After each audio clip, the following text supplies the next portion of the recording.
पुण्यात तळेगाव येथे आयोजित रोजगार मेळाव्यात केंद्रीय सहकार आणि नागरी विमान वाहतूक मंत्री मुरलीधर मोहोळ यांच्या प्रमुख उपस्थितीत नियुक्तीपत्र प्रदान करण्यात आली।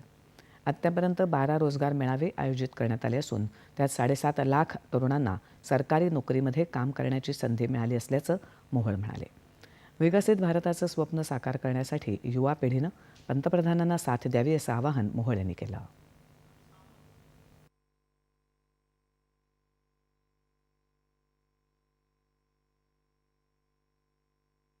या देशाची युवा शक्ती ही जी आहे ती निश्चितपणे ती सशक्त झाली पाहिजे, ती चांगल्या पद्धतीने या देशसेवेमध्ये लागली पाहिजे आणि या देशातली बेरोजगारी संपली पाहिजे। अशा अनेक दृष्टिकोनातून मला वाटतं आजचा कार्यक्रम खूप महत्त्वाचा आहे।